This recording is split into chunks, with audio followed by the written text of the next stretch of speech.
नमस्कार, आपका स्वागत है सुरागीलाल न्यूज चैनल के उत्तराखंड बुलेटिन में।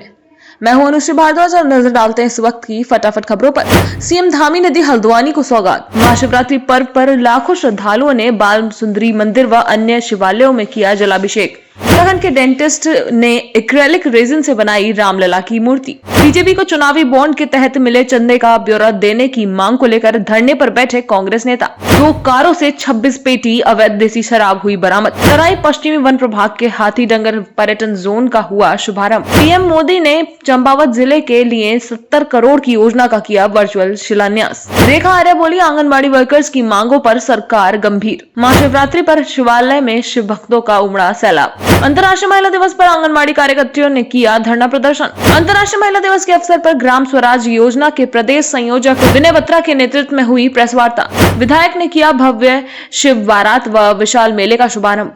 अब खबर विस्तार से। उत्तराखंड सरकार विभिन्न योजनाओं के लोकार्पण के माध्यम से जनता को सौगात दे रही है। इसी क्रम में मुख्यमंत्री पुष्कर सिंह धामी हल्द्वानी पहुंचे, जहां उन्होंने नैनीताल जिले को 778 करोड़ की विकास योजनाओं की सौगात दी। हल्द्वानी से संवाददाता दीपक अधिकारी की रिपोर्ट। यहाँ पर उपस्थित है। ये हल्द्वानी हमारा पूरे कुमाऊं का द्वार है और जो योजनाएं आज जिनका यहाँ पर भूमि पूजन हुआ है, उन योजनाओं को बनाने से आरटीओ कार्यालय है, प्रशिक्षण का कार्यालय है, यहाँ पर संभागीय जो आरटीओ का कार्यालय बाहर जाएगा और जो प्रशिक्षण केवल अभी एक स्थान पर होता था, अब वो हमारे यहाँ पर भी हो पाएगा। ड्राइविंग का भी जो है प्रशिक्षण यहाँ पर हो पाएगा। उससे निश्चित रूप से आने वाले समय में एक विकास का बहुत बड़ा काम यहाँ पर प्रारंभ होगा। इससे पर्यटन भी बढ़ेगा, यहाँ के लोगों को रोजगार भी मिलेगा, हर प्रकार से दृष्टि होगी और शहर के लोगों को सुविधा भी होगी। महाशिवरात्रि पर्व रामनगर व आसपास के इलाकों में पूरे हर्षोल्लास के साथ मनाया गया। इस दौरान नगर व ग्रामीण क्षेत्रों में स्थित सभी शिव मंदिरों में भक्तों ने पूजा अर्चना कर जलाभिषेक किया, तो वहीं हरिद्वार से अपनी कांवड़ में पवित्र जल लेकर आए सैकड़ों कांवड़ियों ने भी शिवालयों में जलाभिषेक किया। रामनगर से संवाददाता राजीव अग्रवाल की रिपोर्ट। बहुत बढ़िया, बहुत विकराल, बहुत पब्लिक से जुड़ा हुआ, बहुत भोले से जुड़ा हुआ ये पर्व है और काफ़ी व्यवस्थाएं अच्छी है। प्रशासन द्वारा बहुत अच्छी व्यवस्था है, काफ़ी भीड़ है और मेला बहुत सुचारू रूप से चल रहा है। भोलेनाथ का आशीर्वाद आप सभी पर ऐसी बना रहे, आप सदा जिंदगी भर हंसते रहे, मुस्कुराते रहे। बहुत बढ़िया लगा। कष्ट भी थे, लेकिन बिना कष्ट के कुछ यात्रा सफल नहीं होती है। जो भोले बाबा ने दिया वो हमने स्वीकार किया। हम हंसते खेलते हैं, हमारी यात्रा बहुत सफल रही है। देखिए, आज शिवरात्रि का त्यौहार है और रामनगर क्षेत्र में मंदिरों में जगह जगह श्रद्धालुओं की भीड़ लगी है। हमारे द्वारा ट्रैफिक प्लान पूर्व में सोशल मीडिया पे और समाचार पत्र के माध्यम से दिया गया था। उसी को हमारे द्वारा पर्याप्त पुलिस बल लगा के इसको डाइवर्जन किया जा रहा है और हमारे द्वारा श्रद्धालुओं की सुरक्षा के लिए पर्याप्त व्यवस्था है। अयोध्या के मंदिर में रामलला की मूर्ति स्थापना हो चुकी है, तो वहीं श्रद्धालु अपनी खुशियों को विभिन्न तरीकों से जाहिर कर रहे हैं। ऐसे ही राम भक्ति में डूबे उत्तराखंड के रामनगर निवासी डेंटिस्ट ने एक्रेलिक रेजिन से रामलला की सुंदर प्रतिमा बनाई है। डॉक्टर का कहना है कि वो रामलला की मूर्तियां बनाकर लोगों को निःशुल्क वितरित करना चाहते हैं। रामनगर से संवाददाता राजीव अग्रवाल की रिपोर्ट। इसमें जो है, जैसा कि सभी को विदित है कि इस समय पूरा विश्व जो है राममय हो गया है। इसी वातावरण की वाइब्रेशन हमारे अंदर भी इस समय व्याप्त है और उसी में हमने देखा कि हम जिस एक्रेलिक रेजिन से अपने दांतों को कुछ काम में उपयोग करते हैं, जो लैब में काम में आता है, तो उसी को हमने, उसी मटेरियल से हमने रामलला जी की मूर्ति का एक बनाया गया है और इसको बनाने के लिए 3D प्रिंटर का इस्तेमाल किया जाता है, जो हमारे लैब टेक्नीशियन द्वारा किया गया और हम लोगों ने मिलकर इस मूर्ति का बनाया। इसमें बनाने में इसका एक मटेरियल आता है, एक्रेलिक रेजिन बोलते हैं इसको, और ये बहुत लाइट वेट होता है और बहुत आसानी से जो बायोडिग्रेडेबल भी होता है, तो एनवायरनमेंट को भी कोई नुकसान नहीं पहुंचाता है। आगे और भी बनाएंगे। देखिए, ये सब हमारा उद्देश्य तो है कि इसको बनाया जाए और लोगों तक पहुंचाया जाए। तो बहुत अच्छा मटेरियल है और इसके लोगों तक घरों में पहुंचे तो बहुत अच्छा है, खुशी की बात होगी, निस्वार्थ भाव से। उच्चतम न्यायालय के निर्देश के बाद भी भारतीय स्टेट बैंक द्वारा चुनावी बॉन्ड के तहत मिले चंदे व दान दाताओं के ब्यौरे को भाजपा सरकार के दबाव में सार्वजनिक न किए जाने का आरोप लगाते हुए आज कांग्रेस कार्यकर्ताओं ने एसबीआई की कुसुमखेड़ा स्थित शाखा के आगे बैठकर धरना प्रदर्शन किया। वहीं इस सब को लेकर धरने में बैठे कांग्रेस नेता महेश शर्मा क्या बोले, आइए सुनते हैं। हल्द्वानी से संवाददाता दीपक अधिकारी की रिपोर्ट।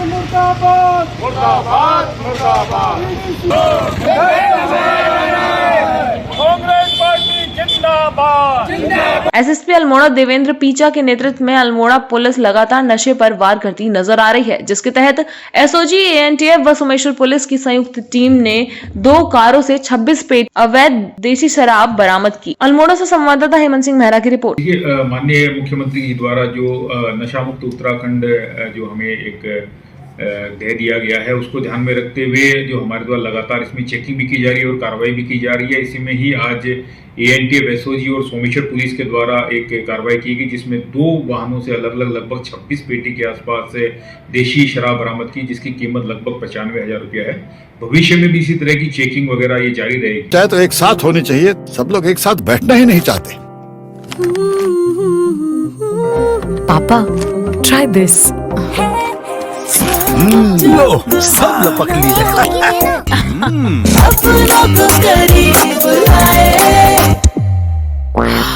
ये क्या हाल कर दिया है रूम का? बस कल से चाय? कल से चाय मेरे रूम में। देवर पान नमकीन। विश्व प्रसिद्ध जिम कॉर्बेट नेशनल पार्क से सटे रामनगर तराई पश्चिम के फाटो पर्यटन जोन की सफलता के बाद आज तराई पश्चिमी ने अपना दूसरा पर्यटन जोन हाथी डंगर पर्यटन जोन का शुभारंभ किया, जिसमें क्षेत्रीय विधायक कुमाऊं चीफ विभाग के सभी अधिकारियों ने हरी झंडी दिखाकर पर्यटकों की जिप्सियों को सफारी के लिए रवाना किया। रामनगर से संवाददाता राजीव अग्रवाल की रिपोर्ट। ये फाटा जोन जो पहले खुला था तराई पश्चिम वन प्रभाग में, उसके पास में ही ये दूसरा जोन खुला है। तो इसका लेंथ लगभग 25 से 26 किलोमीटर का है और ये समांतर में है जो पहले फाटा जोन का था। उसमें कुछ रूट इसमें भी ओवरलैपिंग है और शुरू में इसमें सुबह 25 जिप्सी और शाम को 25 जिप्सी का शुरुआत किया गया है और भविष्य में जैसे भी इसका आगे का टूरिस्ट का रेस्पॉन्स और यहाँ का जो कैपेसिटी है उसके बेसिस पे इसका संख्या निर्धारित है। ये हमारा फाटो में रात्रि विश्राम के लिए चल रहा है। पहले भी वहाँ पे रेस्ट हाउस था, हमारा एक ट्री हाउस था और कुछ वहाँ पे इंफ्रास्ट्रक्चर अभी डेवलपमेंट हो रहा है। जो पुराना इंफ्रास्ट्रक्चर था उसको रिनोवेशन करके उसमें डेवलपमेंट चल रहा है और बहुत जल्दी उसमें रुकने का भी काफी सारा प्राविधान किया है। नाम मानवी है और आज मैं फाटो जोन के बाद ये हाथी डंगर जोन खुल रखा है, तो यहाँ पे जा रहे हैं हम। बहुत एक्साइटेड हूँ मैं, यहाँ पहली बार आई हूँ मैं यहाँ जाने के लिए। आज इसका उद्घाटन है तो आज हम जाने वाला है यहाँ अंदर टाइगर दिखता है, ये भी बहुत फेमस होने वाला है मुझे लग रहा है। तो देखते हैं अंदर क्या दिखता है। अभी तो हम जाएंगे अंदर और देखते हैं क्या दिखता है। चंपावत जिला मुख्यालय से लगे शिलिंगटाग स्थित चाय बागान में पर्यटन विभाग की ओर से आयोजित कार्यक्रम का प्रधानमंत्री नरेंद्र मोदी ने कश्मीर से वर्चुअली शुभारंभ किया, जिससे चंपावत चाय बागान को अंतर्राष्ट्रीय स्तर पर जल्द ही नई पहचान मिलेगी। स्वदेश दर्शन के तहत इस क्षेत्र में अनेक कार्य किए जाएंगे। आपको बता दें, देश के प्रधानमंत्री नरेंद्र मोदी ने चंपावत चाय बागान में 70 करोड़ रुपए की लागत की पर्यटन सुविधाओं का वर्चुअल माध्यम से शुभारंभ कर चंपावत जिले को एक बड़ी सौगात दी है। केंद्र सरकार के स्वदेश दर्शन 2.0 अभियान के तहत चाय बागान में पर्यटन सुविधाओं का विकास किया जाएगा, जिससे चंपावत जिले को मॉडल जिले के रूप में विकसित किया जाएगा। चंपावत से संवाददाता लक्ष्मण बिष्ट की रिपोर्ट। कृपया आप अपने नाम के अनुसार उत्तराखंड में भी स्वदेश दर्शन 2.0 यानी इसको यूं कहे तो दूसरा फेज, इसमें हमारे पास 150 करोड़ यहाँ पर धनराशि प्राप्त हुई है। आधी 150 करोड़ का चंपावत जिले के लिए और आधा भाग पिथौरागढ़ के लिए। ये बहुत बड़ी हमारी उपलब्धि है। माननीय मुख्यमंत्री जी ने जो प्रपोजल यहाँ से दिया था 100% उसको केंद्र सरकार ने, पर्यटन विभाग ने स्वीकृति दी है। इससे कायाकल्प हो जाएगा चंपावत में भी और पिथौरागढ़ में भी। वहाँ तो गुंजी तक, आगे तक, आदि कैलाश तक की योजना बनेंगी, मुझे ऐसी उम्मीद है। और यहाँ चाय बागान से लेकर मायावती से लेकर अन्य पर्यटक जो स्थान हैं उनको भी यहाँ पर कायाकल्पित किया जाएगा, जिससे हमारे पर्यटक भारी मात्रा में यहाँ आएंगे। उसका फुटफॉल बहुत बढ़ने वाला है। कार्यक्रम बड़ा ऐतिहासिक है और प्रधानमंत्री जी का स्वदेश दर्शन 2.0 का आज यहाँ से शुभारंभ जो है वो माननीय प्रधानमंत्री जी ने जम्मू कश्मीर के श्रीनगर से उसकी शुरुआत कर दी है। और मुझे लगता है कि पर्यटन के क्षेत्र का विकास के दृष्टिकोण से एक ये बड़ा महत्वपूर्ण कदम है। और मैं माननीय मुख्यमंत्री पुष्कर सिंह धामी जी का धन्यवाद करती हूँ कि जनपद चंपावत को इसमें चिन्हित किया गया, जनपद पिथौरागढ़ को इसमें चिन्हित किया गया। और जनपद चंपावत के प्रभारी मंत्री होने के नाते मेरे लिए भी बड़ा सौभाग्यशाली दिन आज का दिन रहा है, जहां आज चंपावत के चाय बागान के क्षेत्र को जो है कई मायनों में पर्यटन के दृष्टिकोण से विकास करने के दृष्टिकोण से 70 करोड़ की धनराशि जो है वो अनुमोदित कर दी है। और इस 70 करोड़ की धनराशि से जहां पर्यटन के आवागमन के लिए रास्ते, पगडंडे, जंगल का ट्रैक और यहाँ पर गाइड, आवास और यहाँ पर अलग से टिकट काउंटर, यहाँ पर हर ऐसी वो चीज़ बनाई जाएगी जो आने वाले समय में पर्यटकों को आकर्षित करेगी और साथ साथ पर्यटकों को रोकने का भी काम करेगी। तो मुझे लगता है कि चंपावत की आर्थिकी में भी और उत्तराखंड की आर्थिकी में भी इस पर्यटन के विकास से निश्चित रूप से बहुत बढ़ोतरी होगी। और जो यहाँ महिलाएं काम कर रही हैं, लगभग 80 से 85% महिलाएं चाय बागान में काम कर रही हैं, मुझे पूरी उम्मीद है उनके भी आर्थिकी में जो है वो अच्छी प्रगति होगी। तो मुझे लगता है कि अपने चंपावत क्षेत्र के पर्यटन के दृष्टिकोण से विकास के रूप में जो है एक बढ़ता हुआ और एक बड़ा कदम है। आजकल उत्तराखंड में 18,000 रुपए मानदेय सहित विभिन्न मांगों को लेकर आंगनबाड़ी कार्यकर्त्रियां हड़ताल पर बैठी हुई हैं, जिस कारण आंगनबाड़ी केंद्रों में ताले लटके हैं तथा बीएलओ कार्यालय भी काफी प्रभावित हो रहा है। वहीं गुरुवार को चंपावत पहुंची बाल विकास मंत्री रेखा आर्या ने कहा, धामी सरकार ने हमेशा आंगनबाड़ी वर्कर्स का ध्यान रखा है, उनके हित में कई कार्य किए गए हैं, पहले भी उनका मानदेय बढ़ाया गया है। साथ ही उन्होंने कहा कि मोदी सरकार व धामी सरकार उनके प्रति गंभीर है एवं सरकार हर प्रकार से उनके हितों के लिए कार्य करती रहेगी। चंपावत से संवाददाता लक्ष्मण बिष्ट की रिपोर्ट। ये कहते हुए बहुत प्रसन्नता होती है कि माननीय मुख्यमंत्री पुष्कर सिंह धामी जी के नेतृत्व में 2021 में कह लीजिए और लगातार 2022 से लेकर आज तिथि तक कह लीजिए, आंगनबाड़ी कार्यकर्तियों के हित में एक से बढ़कर एक निर्णय हुए हैं। मानदेय देने के मामले में भी धामी जी ही पहले ऐसे मुख्यमंत्री हैं जिन्होंने तीनों ही कर्मियों के लिए, चाहे वो आंगनबाड़ी हो, चाहे वो सहायिका हो, चाहे वो मिनी आंगनबाड़ी हो, उनके मानदेय में एक बड़ी धनराशि के साथ में बढ़ोतरी करी है।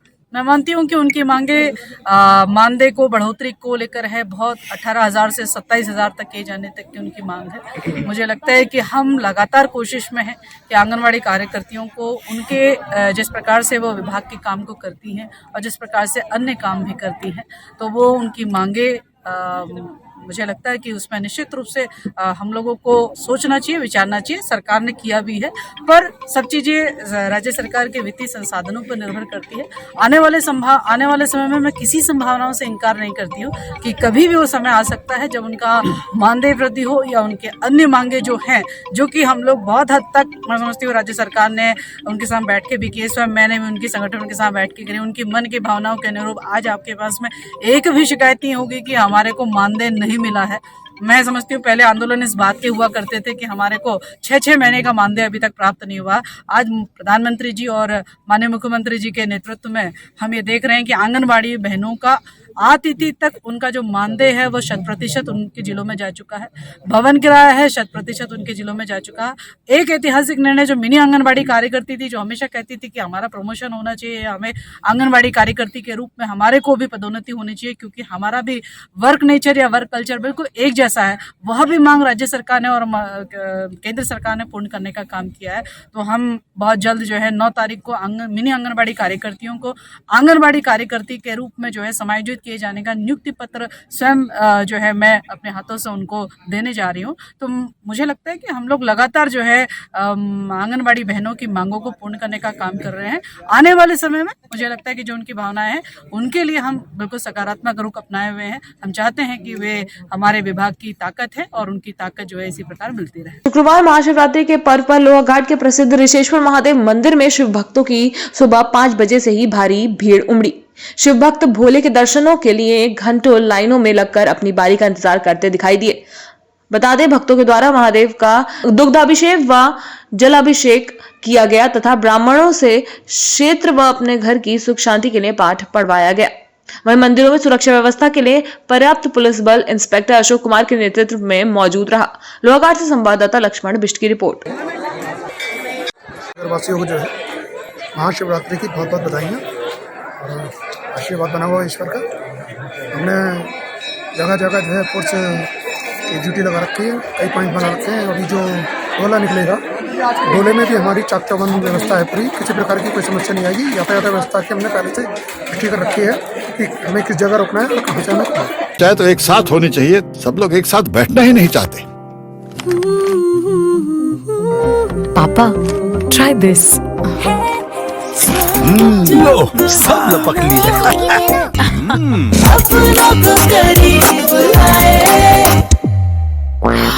ये क्या हाल कर दिया है रूम का? बस कल से चाय।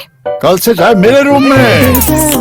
देवर पान नमकीन आज जहां पूरे विश्व सहित देश में अंतर्राष्ट्रीय महिला दिवस को काफी धूमधाम से मनाया जा रहा है, जगह जगह कार्यक्रम आयोजित किए जा रहे हैं जिसमें महिलाओं को सम्मानित किया जा रहा है। वहीं अंतर्राष्ट्रीय महिला दिवस व महाशिवरात्रि के पर्व पर अपनी मांगों को लेकर लोहाघाट एसडीएम कोर्ट परिसर में चंपावत जिले की आंगनबाड़ी कार्यकर्त्रियों और सहायिकाओं ने आंगनबाड़ी संगठन जिलाध्यक्ष चंपावत मीना बोरा के नेतृत्व में धरना प्रदर्शन किया तथा अपनी मांगे पूरी करने के लिए नारेबाजी की। कार्यकर्ता सेविका मिनी कर्मचारी संगठन के बैनर तले आज हमें 19 दिन हो गए कार्य बहिष्कार करते हुए। सरकार ने हमसे वार्ता तो की, लेकिन कोई अभी तक सकारात्मक निर्णय नहीं लिया है। आज कहना चाहिए, एक और सरकार बेटी बचाओ बेटी पढ़ाओ कहती है, दूसरी ओर सरकार आज महिला सम्मान की बात करती है, अंतर्राष्ट्रीय महिला दिवस के रूप में मनाया जाता है। और देखिए, जिस देश की महिलाएं, जिस राज्य की महिलाएं सड़कों पे बैठी हुई हैं, वो सरकार अभी भी नहीं समझ रही है। तो ये भी एक सोचनीय विषय है। हम सरकार से बार बार अपनी गुहार लगा रहे हैं कि हमें 600 रुपये प्रतिदिन के हिसाब से हमारा मानदेय 18,000 रुपये कर दिया जाए। एक सकारात्मक निर्णय लेने के बावजूद भी सरकार अभी तक हमारे लिए कोई भी निर्णय नहीं ले पाई है। ये भी हमारे लिए एक सोचनीय विषय है। अगर सरकार इस बार हमारे लिए कोई निर्णय नहीं लेती है तो हमारी बहनें उग्र आंदोलन करेंगी और चुनाव का बहिष्कार करेंगी। मैं मंत्री जी का धन्यवाद करना चाहूंगी। कम से कम मंत्री जी ने हमारी बातों को सुना तो सही और समझा भी। तो मंत्री जी को भी लग रहा है कि हम वास्तव में इतना काम करते हैं, महिलाएं, और इतने आगे रहती हैं। तो मंत्री जी के लिए फिर पुनः मैं मंत्री जी का धन्यवाद करूंगी कि उन्होंने हमारी बातों को सुना है और समझा है। शायद उनके वो भी एक सकारात्मक निर्णय लेंगी हमारे लिए, क्योंकि वो भी एक महिला है।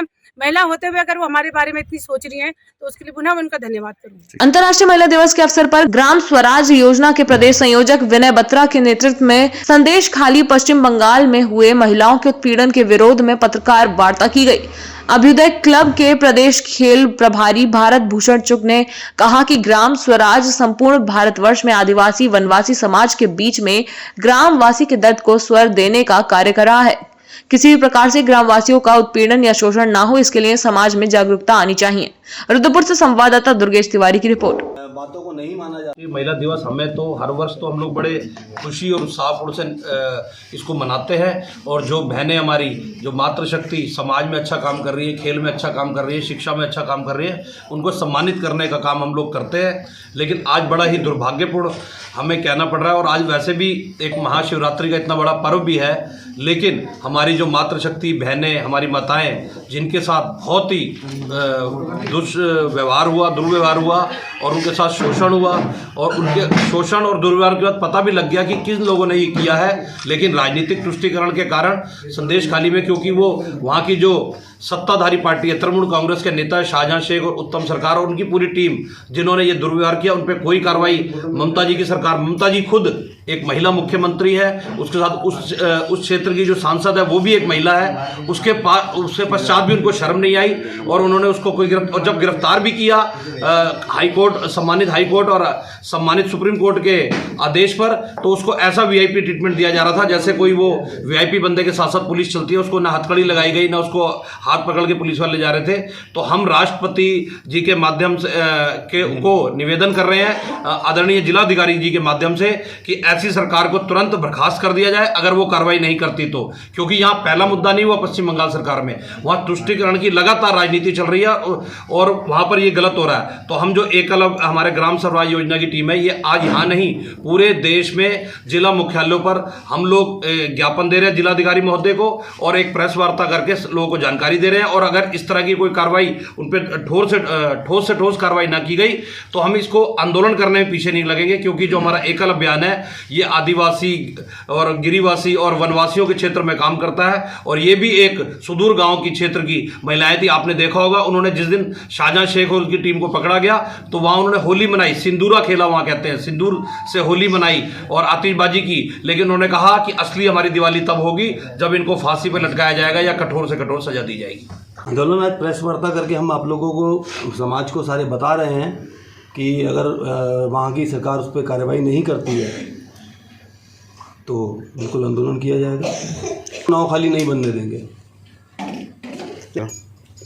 यही मांग रखेंगे कि उचित से उचित कार्रवाई उन पर कठोर से कठोर कदम उठाया जाए, उनके खिलाफ फांसी की सजा दी जाए उन्हें। महाशिवरात्रि पर्व पर लोहाघाट में भव्य शिव बारात व विशाल मेले का आयोजन किया गया। रामलीला कमेटी लोहाघाट के सौजन्य से नगर लोहाघाट में भव्य शिव बारात निकाली गई। मुख्य अतिथि लोहाघाट विधायक खुशहाल सिंह अधिकारी व एसडीएम लोहाघाट रिंकू बिष्ट ने शिव बारात का शुभारंभ किया। वहीं विधायक अधिकारी के द्वारा समस्त क्षेत्रवासियों को महाशिवरात्रि पर्व की शुभकामनाएं देते हुए नशे से दूर रहने की अपील की गई। लोहाघाट से संवाददाता लक्ष्मण बिष्ट की रिपोर्ट। लोहाघाट के द्वारा शिव महोत्सव के इस 2 दिवसीय कार्यक्रम में आज यहाँ संस्कृति विभाग के छलिया नृत्यकों के द्वारा आकर्षक छलिया नृत्य के साथ भोले शंकर और पार्वती की झांकी यहाँ पर निकली और हजारों भक्तों ने इसमें प्रतिभाग किया। मेघवाल क्षेत्र की जनता को, सभी शिव भक्तों को श्री राम सेवा शास्त्री रामनाथ कमेटी को से धन्यवाद देता हूँ और आभार व्यक्त करता हूँ। मैं धन्यवाद दूंगा माननीय विधायक खुशहाल अधिकारी जी को, उप जिलाधिकारी महोदय को, और मैं विधायक जी का धन्यवाद भी ज्ञापित करूँगा कि आपके द्वारा रामनाथ कमेटी हमारी सन्यासी स्टोर की, आपने स्टोर के लिए इनके भंडार खर्च के लिए 4 लाख रुपये की राशि भी रामनाथ कमेटी को दी है। विरोध के माध्यम से उसका कार्य होगा। मैं रामनाथ कमेटी की ओर से, समस्त कलाकार की ओर से माननीय विधायक जी का विशेष रूप से आभार व्यक्त करता हूँ। मैं जिला प्रशासन, पुलिस विभाग का भी धन्यवाद देता हूँ कि आपने शांति व्यवस्था में रामनाथ कमेटी को अपना पूरा सहयोग दिया। बहुत बहुत आपका धन्यवाद और आभार। आज के लिए बस इतना ही। उत्तराखंड से जुड़ी सभी खबरों को जानने के लिए जुड़े रहें सुरागी लाल न्यूज चैनल से। धन्यवाद।